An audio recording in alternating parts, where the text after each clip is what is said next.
السلام علیکم ورحمۃ اللہ وبرکاتہ نحمدہ ونصلی علی رسولہ الکریم اما بعد۔ امید کرتے ہیں آپ تمام سسٹرز خیر عافیت سے ہوں گی اور ایمان کی بہترین حالت میں ہوں گی۔ اللہ رب العزت سے دعا ہے آپ کی طرف ہر بنانا شر خیر مدد آمین۔ پیاری سسٹرز، ہم لوگ سورۃ الانفال آیہ مارکہ 34 تک ٹرانسلیشن اور آیہ مارکہ 26 تک تفسیر کر چکے تھے۔ آج مزید ٹرانسلیشن کا لیسن نہیں ہوگا اور تفسیر کا لیسن آیہ مارکہ 27 سے سٹارٹ کریں گے۔ رب اشرح لی صدری ویسر لی امری واحلل عقدۃ من لسانی یفقہوا قولی۔ اللہم بارک لنا فی اوقاتنا، اللہم فقہنا فی الدین، اللہم انی اسألک الہدی والتقی والعفاف والغنی، اللہم الہمنی رشدی واعذنی من شر نفسی۔ اعوذ باللہ من الشیطان الرجیم، بسم اللہ الرحمن الرحیم۔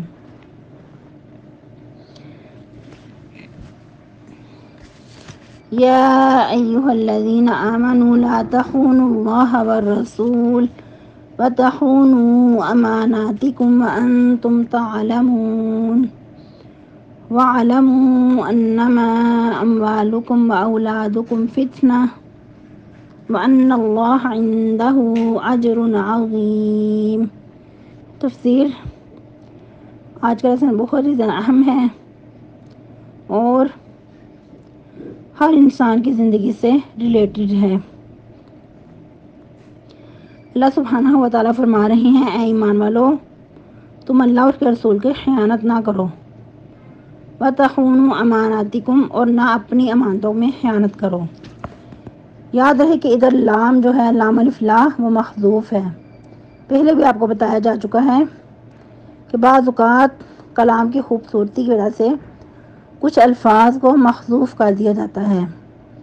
ادھر حقیقت میں وَلَا تَخُونُوا أَمَانَاتِكُمْ تھا، لیکن لام کو محذوف کر کے پچھلے کے ساتھ ہی اس کو ریلیٹ کر دیا گیا، لا تخونوا اللہ والرسول وتخونوا اماناتکم، کہ تم اپنی امانتوں میں بھی خیانت نہ کرو اور تم جانتے تو ہو۔ یاد رہے کہ امانت کا ورڈ جو ہے وہ وسیع معنی میں بیان کیا جاتا ہے، یعنی کہ اس کا دائرہ کار بہت ہی زیادہ وسیع ہے۔ کسی ایک چیز کے لیے اس کو نہیں بولا جاتا، بلکہ بہت ساری چیزیں اس کے اندر سمائی ہوئی ہیں۔ امانت عہد و پیمان کو بھی کہا جاتا ہے، اور امانت ذمہ داریوں کو بھی کہا جاتا ہے، جو عہدے ہیں ان کو بھی امانت کہا جاتا ہے، اور یہاں تک کہ ایک مشورہ بھی امانت ہے۔ اور امانت مجالس کی بھی ہوا کرتی ہے، باتوں کی بھی امانت ہوا کرتی ہے، یہاں تک کہ ایک مشورہ بھی امانت ہے۔ اگر کوئی اچھا مشورہ طلب کرتا ہے تو مکمل امانت داری کے ساتھ اس کو مشورہ دیا جائے۔ یہ بھی حقوق العباد میں سے مسلمانوں کے دوسرے مسلمان پہ ایک حق ہے کہ جب اس سے مشورہ کیا جائے تو مکمل خیر خواہی کے ساتھ اچھا مشورہ دیا جائے۔ اور یہاں تک کہ جو عبادات ہیں وہ بھی امانت ہیں۔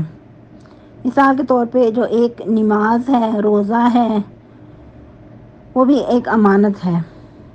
اگر اس کو انسان مکمل دھیان سے نہیں ادا کرتا، اس کے اندر کمی کوتاہی کرتا ہے، تو گویا کہ جو اس کو امانت سونپی گئی تھی اس کے اندر اس نے کمی کی، اس کے اندر کہیں نہ کہیں خیانت کر دی۔ اور اگر مزید کسی اور اینگل سے دیکھا جائے تو انسان کی اپنی ذات، اپنا نفس بھی اللہ کی طرف سے امانت ہے۔ یہاں تک کہ بیوی بچے، گھر بار، ہر چیز ایک انسان کے لیے امانت ہے۔ پھر مزید اس کو احادیث کی روشنی میں دیکھا جائے تو ہر امانت ایک ذمہ داری ہے، اس کی ذمہ داری کے بارے میں اس سے پوچھ ہوگی۔ اگر ایک استاد ہے، اس سے اسی کی ذمہ داری کے بارے میں پوچھ ہوگی۔ ایک شاگرد ہے، اس شاگرد سے جو اس کی ذمہ داری ہے اس کے بارے میں پوچھ ہوگی۔ اور پھر مزید جو مال غنیمت ہے وہ بھی بہت بڑی امانت ہے۔ الغرض کے امانت جو ہے مختلف قسم کی ہیں، اور ہر امانت اس کے اندر جو خیانت ہے وہ مختلف درجے رکھتی ہے۔ اگر کسی بڑے عہدے پہ امانت کے اندر خیانت کی گئی تو اس کا اتنا ہی بڑا گناہ ہے۔ اگر چھوٹے پیمانے پہ امانت میں خیانت کی گئی تو اس کا گناہ کا لیول اتنا ہی چھوٹا ہوگا۔ اگر کوئی اللہ نہ کرے مال غنیمت میں خیانت کرتا ہے تو گویا کہ وہ مال غنیمت ایک مجموعی خیانت کی گئی، کیونکہ مال غنیمت میں بہت سارے لوگوں کا حصہ ہوا کرتا ہے، تو اس کے اندر خیانت پھر ایک شخص کی خیانت نہیں بلکہ بہت سارے لوگوں کی خیانت ہو جائے گی، اور خیانت کرنے والا اتنا ہی زیادہ گناہ کا مرتکب ہوگا۔ یاد رہے کہ امانت کے بارے میں بہت زیادہ نبی صلی اللہ علیہ وسلم نے تلقین کی، اور امانت میں خیانت گویا کہ منافقت کی علامت ہے۔ جس طرح کہ عبداللہ بن عمر اور سیدنا ابو ہریرہ رضی اللہ تعالیٰ عنہ سے مروی ہے کہ منافق کی علامت میں سے ایک علامت امانت میں خیانت بھی ہے۔ اور پھر مزید صحابہ کرام فرماتے ہیں کہ نبی صلی اللہ علیہ وسلم کے بہت ہی کم ایسے ارشادات ہوتے، ایسا خطبہ ہوتا کہ جس میں آپ صلی اللہ علیہ وسلم یہ الفاظ بیان نہ کرتے: لا ایمان لمن لا امانۃ لہ ولا دین لمن لا عہد لہ۔ اس شخص کا کوئی ایمان نہیں جس کی کوئی امانت نہیں، یعنی کہ جس کے اندر امانت نہیں اس کا کوئی ایمان نہیں، اور اس شخص کا کوئی دین نہیں جس کے اندر عہد کی پاسداری نہیں۔ یاد رہے کہ بہت چھوٹے سے الفاظ ہیں لیکن بہت زیادہ اپنے اندر گہرائی رکھتے ہیں۔ اور پھر مزید یہاں تک کہ پل صراط کے ایک طرف رشتہ داری ہوگی اور دوسری طرف امانت ہوگی۔ جس شخص نے امانت میں خیانت کی ہوگی، کمی کی ہوگی، تو وہ اس کے لیے رکاوٹ بن جائے گی۔ اور پھر مزید ایک حدیث کے مطابق کہ امانت کو جہنم کے بیچوں بیچ پھینک دیا جائے گا، اور جس نے خیانت کی ہوگی اس کے لیے کہا جائے گا کہ اس کو بیچوں بیچ سے نکال لائے۔ استغفر اللہ۔ اب انسان سوچے کہ یہ کتنا زیادہ تکلیف دہ عمل ہے، کتنا تکلیف اذیت کا مرحلہ ہے کہ آگ کے اندر اس کی گہرائی میں کسی چیز کو پھینک دینا اور پھر یہ آرڈر کیا جائے کہ اس چیز کو وہاں سے نکال کر لائے۔ آگ کے اندر ڈبکی لگا کے اس چیز کو نکالنا کتنی بڑی اذیت کا سبب ہے۔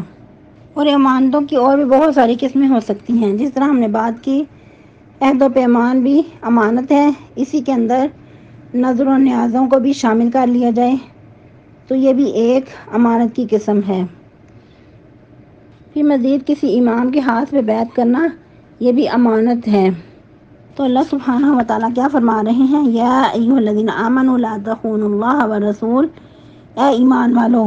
اب دیکھیں کہ ادھر اسپیشلی ایمان والوں کو مخاطب کیا جا رہا ہے، جیسا کہ ہم نے پڑھا کہ یہ مدنی سورہ مبارکہ ہے، اور مدنی سورہ مبارکہ میں اسپیشلی ایمان والوں کو مخاطب کر کے احکامات ارسال کیے جاتے ہیں۔ اور یہ بھی سیدنا عبداللہ بن عباس کا فرمان ہے کہ جہاں یا ایھا الذین آمنوا آ جائے وہاں رک کر دیکھا کرو کہ اللہ سبحانہ و تعالیٰ مومنین کو مخاطب کر کے آرڈر دے رہے ہیں، اور ایمان کا تقاضا ہے کہ اس کو غور سے دیکھا جائے، سنا جائے اور اس پہ عمل بھی کیا جائے۔ تو اس لیے اسپیشل اللہ سبحانہ و تعالیٰ مومنین کو مخاطب کر رہے ہیں کہ تمہارے ایمان کا تقاضا ہے کہ تم اللہ اور اس کے رسول کی خیانت نہ کرو، اور نہ ہی آپس میں ایک دوسرے کی خیانت کرو، جبکہ تم اس چیز سے واقف ہو، تم اس چیز کو جانتے بوجھتے ہو۔ جان بوجھ کر ایسا نہ کرو کہ امانتوں میں خیانت کے مرتکب ہو۔ پھر مزید اللہ سبحانہ و تعالیٰ کیا فرما رہے ہیں؟ وَاعْلَمُوا أَنَّمَا أَمْوَالُكُمْ وَأَوْلَادُكُمْ فِتْنَةٌ، اور جان رکھو بے شک تمہارے مال اور اولاد فتنہ ہے، آزمائش ہیں۔ ایسا کیوں کہا؟ عموماً انسان مال اور اولاد کے ہاتھوں مجبور ہو کر کچھ نہ کچھ ایسا کر جاتا ہے کہ جو امانت میں اس سے خیانت ہو جاتی ہے، تو اسی لیے ادھر اس کو فتنہ کہا گیا۔ اور اگر انسان اسی کے اندر خیر خواہی کا مادہ رکھے، خیر خواہی کے ساتھ چلے، تو یقیناً مال اور اولاد انسان کے لیے خیر و برکت کا سبب بھی ہو سکتی ہیں۔ لیکن انسان تو مال کی محبت میں بہت شدید ہے، وَإِنَّهُ لِحُبِّ الْخَيْرِ لَشَدِيدٌ، مال کی محبت میں شدید تر ہے۔ بعض اوقات انسان کو پتہ بھی ہوتا ہے کہ میں غلط کر رہا ہوں، لیکن اولاد کے ہاتھوں مجبور یا پھر مال کی محبت میں مجبور ہو کر بہت بڑے بڑے گناہوں کا شکار ہو جاتا ہے۔ جیسا کہ بخاری کی ایک روایت میں عمر بن عوف فرماتے ہیں کہ آپ صلی اللہ علیہ وسلم نے فرمایا، اللہ کی قسم میں تمہارے بارے میں محتاجی سے نہیں ڈرتا، بلکہ میں تو اس بات سے ڈرتا ہوں کہ دنیا تم پر کشادہ کر دی جائے گی، جیسے تم سے پہلے لوگوں پر کشادہ کر دی گئی تھی، پھر تم اس میں ایک دوسرے سے مقابلہ بازی کرو اور وہ تمہیں ہلاک کر دے جیسے تم سے پہلے لوگ ہلاک کر دیے گئے۔ استغفر اللہ۔ جیسے ہم نے پہلے بھی پڑھا کہ حب الدنیا رأس کل خطیئۃ، دنیا کی محبت ہر برائی کی جڑ ہے۔ جب انسان دنیا کی محبت میں شدید ہو جاتا ہے تو پھر بعض اوقات حلال حرام کی بھی پرواہ نہیں کرتا۔ مزید ایک حدیث کے مطابق آپ صلی اللہ علیہ وسلم نے فرمایا، ہر امت کی ایک آزمائش ہے اور میری امت کی آزمائش مال ہے، کیونکہ انسان بعض اوقات مال کے ہاتھوں مجبور ہو کر دوسروں کو اگنور کر دیتا ہے، حلال حرام کو بھی، اور یہاں تک کہ رشتوں ناتوں کو بھی اگنور کر دیتا ہے، قطع تلقی پہ اتر آتا ہے۔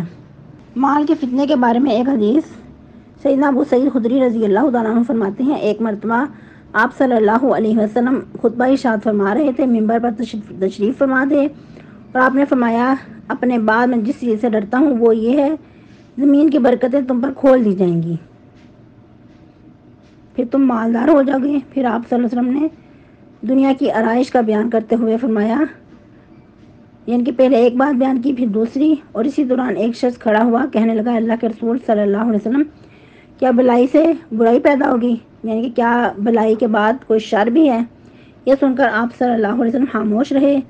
ہم سمجھے کہ آپ پر وحی نازل ہو رہی ہے، اور لوگ ایسے خاموش بیٹھے تھے جیسے ان کے سروں پر پرندے بیٹھے ہوں، ان کے بہت ساکت بیٹھے تھے اور ہل جل نہیں رہے تھے۔ یہ ادب ہوا کرتا ہے علم کی مجالس کا کہ پرندے بعض کا سروں پہ بیٹھ کر اڑ جاتے، وہ سمجھتے کہ کوئی چٹانیں ہیں جو کہ ایک جا پہ جامد ہیں۔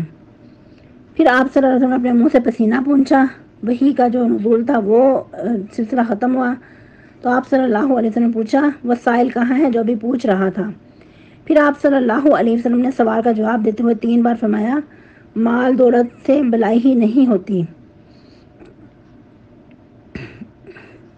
پھر فرمایا کہ بلائی سے تو بلائی ہی پیدا ہوتی ہے، مگر بہار کے موسم میں جیسے ہری ہری گھاس پیدا ہوتی ہے جو کہ ایک نعمت ہے، اس کا زیادہ کھا لینا جانور کو یا تو مار ڈالتا ہے یا پھر مرنے کے قریب کر دیتا ہے، یعنی کہ جانور اس کو ہری ہری گھاس دے کر بہت زیادہ کھا لیتا ہے، یہاں تک کہ اس کو افارا ہو جاتا ہے۔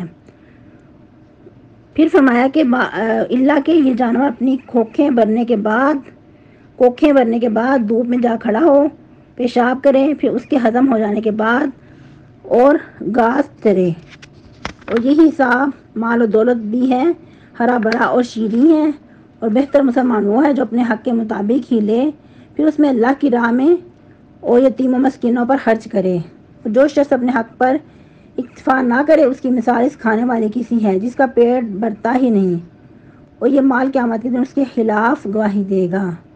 استغفر اللہ۔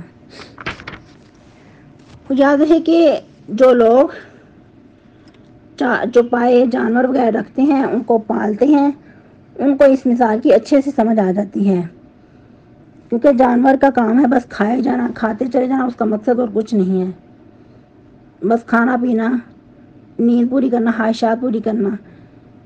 تو یہی حال کا کہ جو ایک حریص شخص ہے مال کا، وہ مال کو اکٹھا ہی کرتا چلا جاتا ہے، اس کو اپنے تک سمیٹ کے رکھتا ہے، نہ اس میں سے دوسروں کے حقوق پہچانتا ہے، نہ اس میں سے صدقہ خیرات نکالتا ہے، اور یہی مال اس کے لیے تباہی کا سبب بنتا ہے، یہاں تک کہ قیامت کے دن بھی وہی مال اس کے خلاف گواہی دے گا۔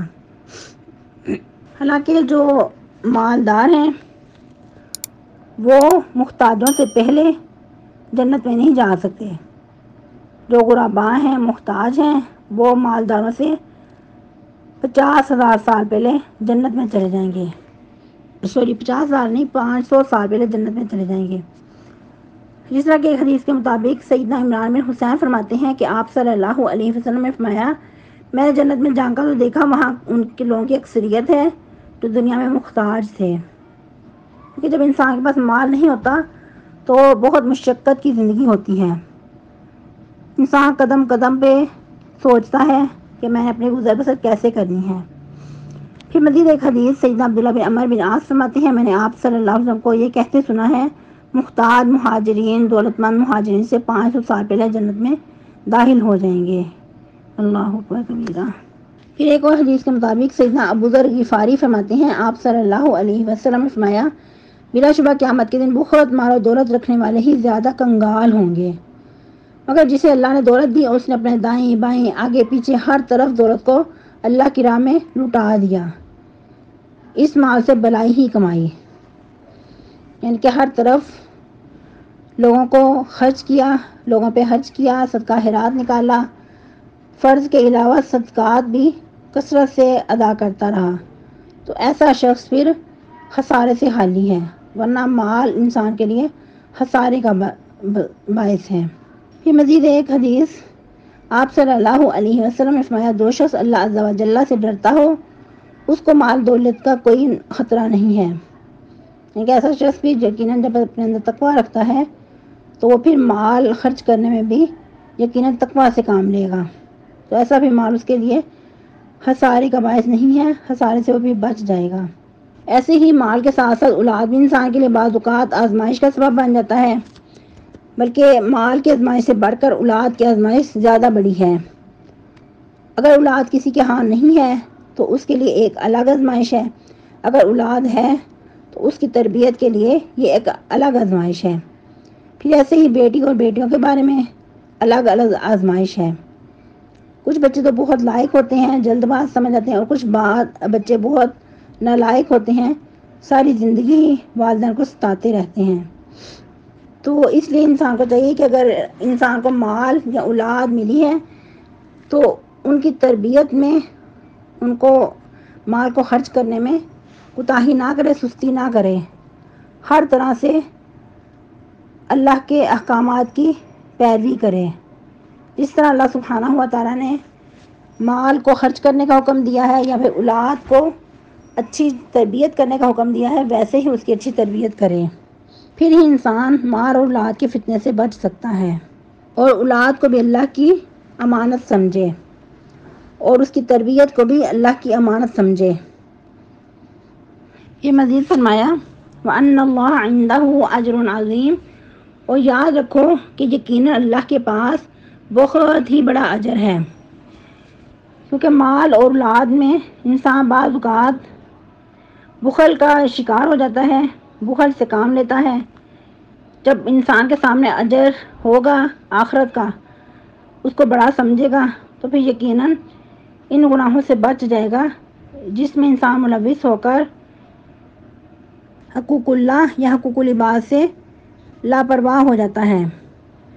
جب انسان کے سامنے آخرت کا اجر زیادہ بڑا ہوگا تو پھر انسان دنیا کی رنگینیوں میں مبتلا ہو کر دنیا کے سرسری سامان کے پیچھے اپنے آخرت کے اجر کو ضائع نہیں کرے گا۔ آج کے لیے اتنے کافی ہے۔ اللہ سبحانہ و تعالی ہم سب کا حامی و ناصر ہو۔ سبحانک اللہم ربنا و بحمدک نشہد ان لا الہ الا انت نستغفرک و نتوب الیک۔ والسلام علیکم و رحمۃ اللہ وبرکاتہ۔